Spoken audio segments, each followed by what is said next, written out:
Welcome back to Survival Roots, where we look at practical ways to optimize your life, strengthen your home, and stay prepared in an unpredictable world. I'm glad you're here today because we're going to talk about something every homeowner feels sooner or later: the power bill. Let's be honest. Over the past few years, keeping the lights on has become more expensive than many families expected. Electricity is no longer just a small monthly expense you ignore.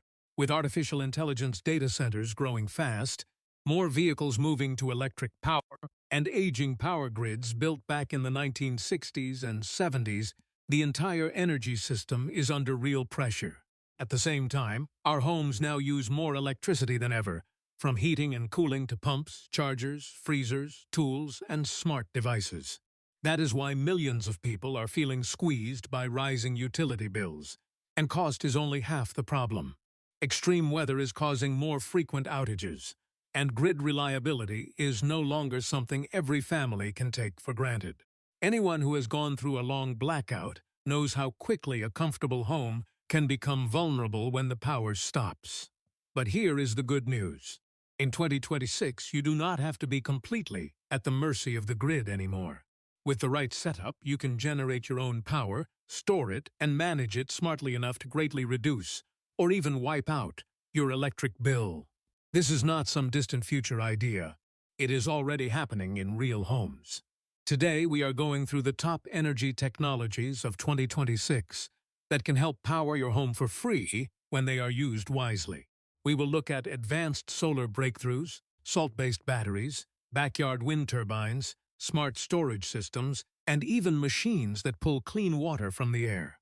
I've broken everything into 7 key areas so you can understand what each option does, where it makes sense, and how it might fit into your own home. So keep a notepad nearby, stay with me, and let's start unlocking real energy independence. Part 1. The Rooftop Revolution, Next-Gen Solar IP.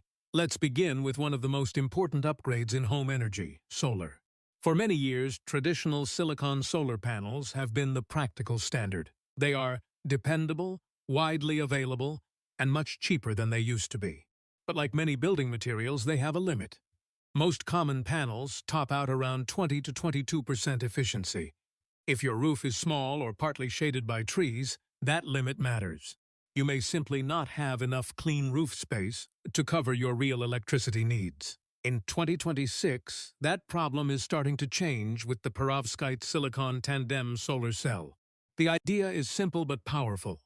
Place a thin, efficient perovskite layer on top of a standard silicon cell.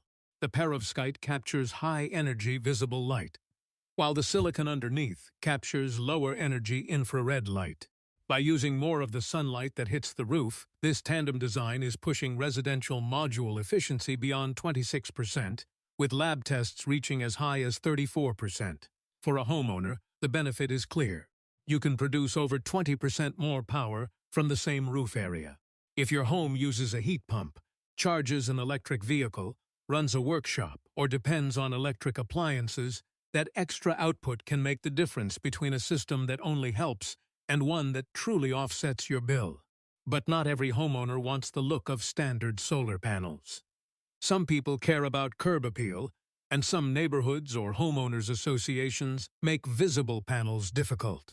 That is where BP, or Building Integrated Photovoltaics, becomes valuable. Companies like Sango Build and Free Sun are making solar roof tiles that imitate traditional slate or terracotta.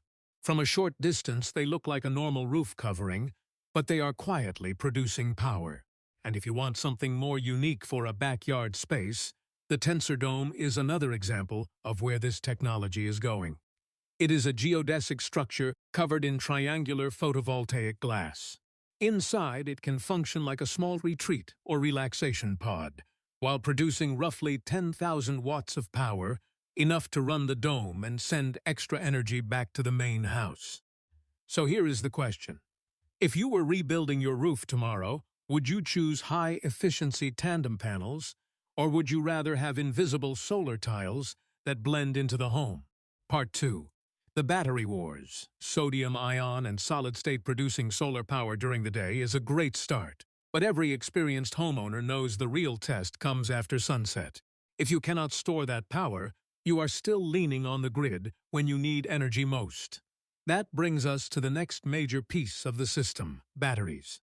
For years, lithium iron phosphate, or LFP, has been the trusted workhorse of home storage. It is safe, proven, and still a strong choice. A good example is the Tesla Powerwall 3. In 2026, it offers 13.5 kilowatt-hours of storage and up to 11.5 kilowatts of continuous output. That matters because older home batteries often forced you to choose during a blackout. You might run the refrigerator, but not the air conditioning. You might power lights, but not the well pump. A system like the Powerwall 3 can handle major loads at the same time, including central AC, a refrigerator, and a well pump. It also includes an integrated solar inverter, which can make installation cleaner and simpler. But a new contender is changing the conversation: sodium-ion batteries. Sodium is the same basic element found in common table salt, and it is far more abundant than lithium. Because sodium is over 1,000 times more available, these batteries can be 20% to 30% cheaper to produce. For families trying to build a practical backup system without overspending, that price difference matters. The other major advantage is durability. Lithium batteries do not love extreme temperatures. Many people have seen phones or tools lose power quickly in freezing weather. Sodium-ion batteries can operate in temperatures as low as -40 degrees Celsius and as high as 80 degrees Celsius. That makes them especially interesting for cabins, workshops, farms, and homes in harsh climates. Safety is another reason this technology is gaining attention. Sodium-ion chemistry is very stable, with an extremely low risk of thermal runaway fires. Companies like Cattle, BYD, and Natron Energy are already mass-producing these batteries. If you want safer, lower-cost storage for an off-grid cabin or a tough backup system, sodium-ion is one of the most important technologies to watch. Solid-state batteries are also beginning to enter the market. By replacing liquid electrolytes with solid materials, they promise much higher energy density and lifespans of up to 100,000 cycles. Right now, they are mostly aimed at premium electric vehicles, but as costs come down, they are likely to become part of future home energy systems too. Part 3.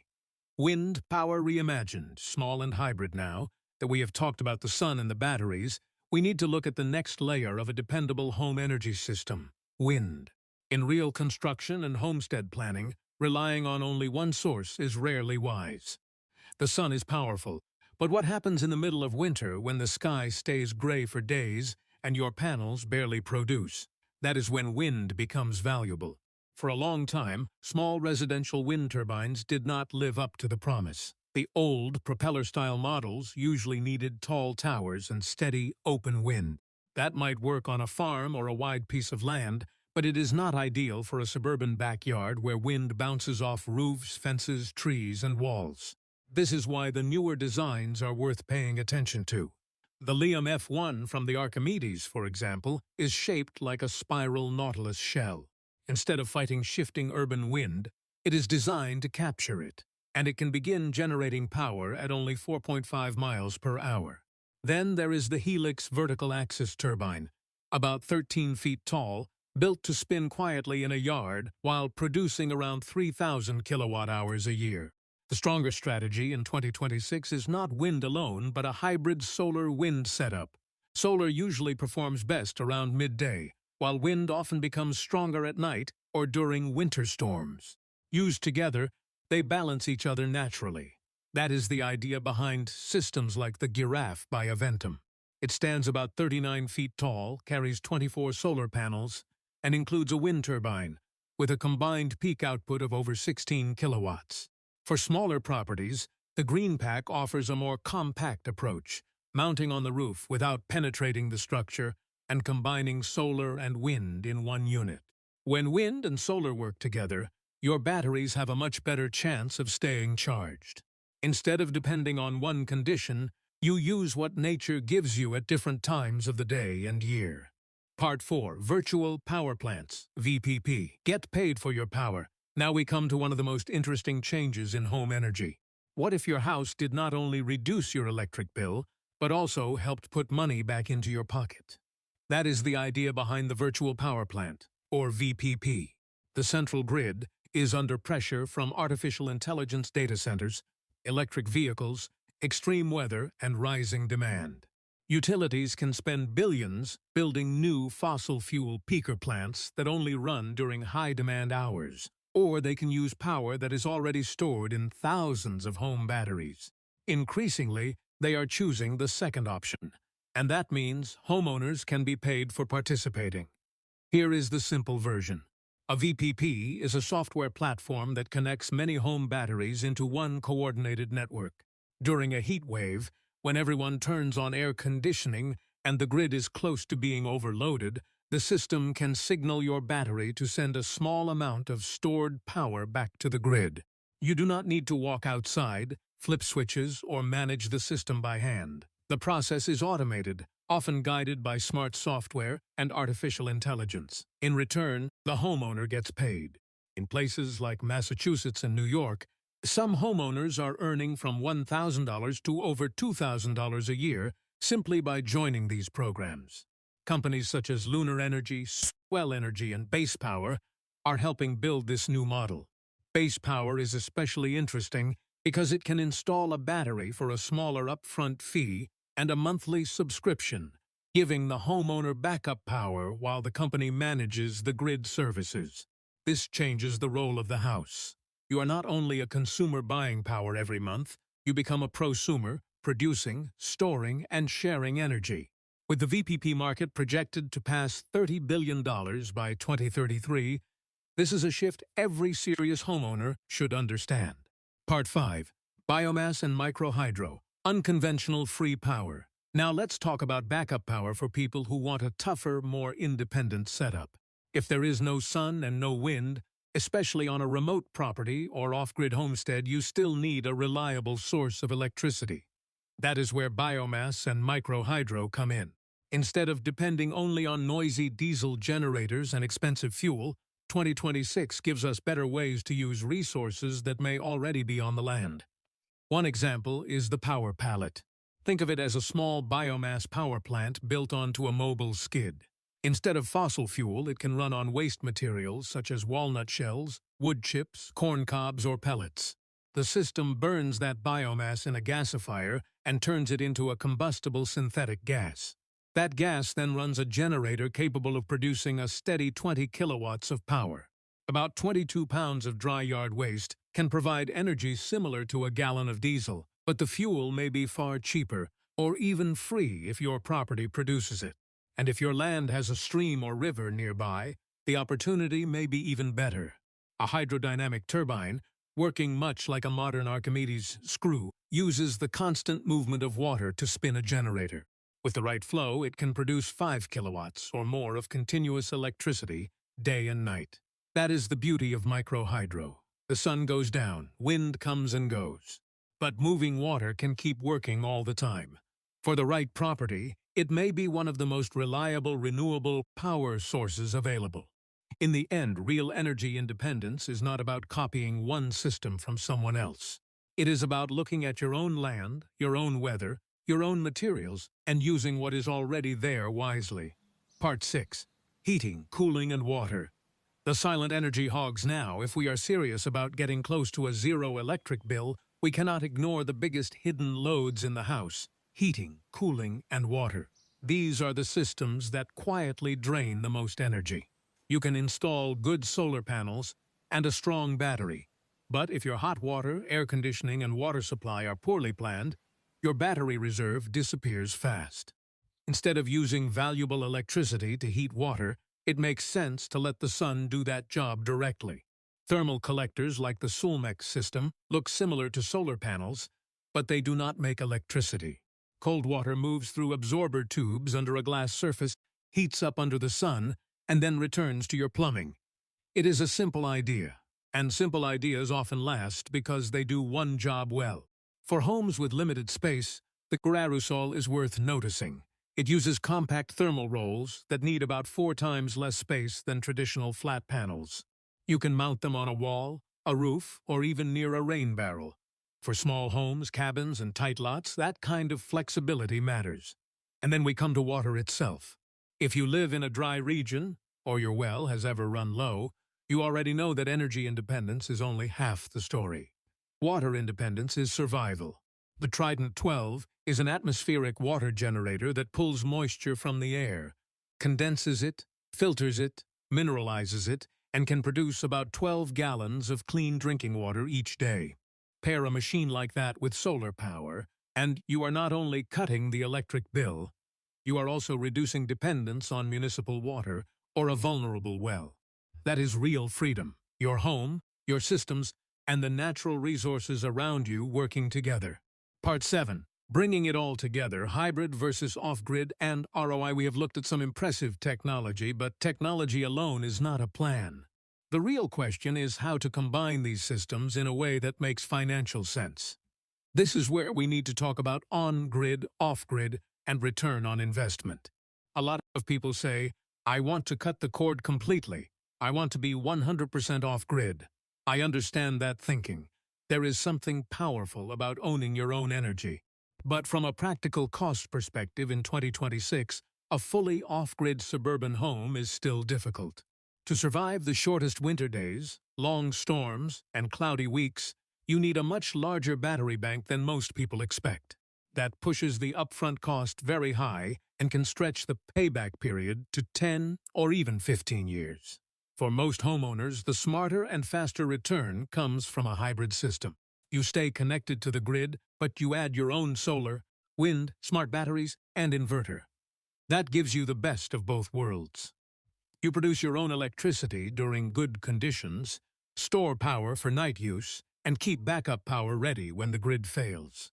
But you do not have to overspend on a giant battery bank just to survive every worst-case weather week. The grid becomes your final backup, while your own system handles most of the daily work. And if you want to join a virtual power plant and get paid for sending stored power back to the utility, you must stay connected. For a suburban home, a hybrid grid-tied system with a smart inverter can often pay for itself in about 6 to 9 years.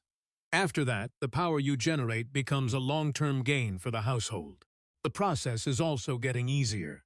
Permits and red tape used to slow down many solar projects. Now tools like Solar APP Plus allow some local governments to approve permits much faster. In states like Texas, licensed third-party inspectors can sign off on projects, helping homeowners avoid slow local bottlenecks. Step by step, the barriers to energy independence are coming down. Conclusion: we are living in a remarkable time. The tools available in 2026 give ordinary homeowners more control than ever before. You do not have to accept rising energy costs without a plan, and you do not have to sit helpless in the dark during the next major storm. Whether you choose perovskite tandem solar panels, a sodium-ion battery in the garage, a spiral wind turbine in the yard, or a water generator like the Trident 12, the main idea is the same. Stop treating energy as something you only rent from a utility company. Start thinking of it as something your home can produce, store, and manage. The best system is not always the most expensive one. It is the one that matches your roof, your land, your weather, your budget, and your real daily needs. That is how people built wisely in the past, and it is still the right way today. Use what you have, improve what you can, and choose durable solutions that pay you back over time. So which of these technologies impressed you the most?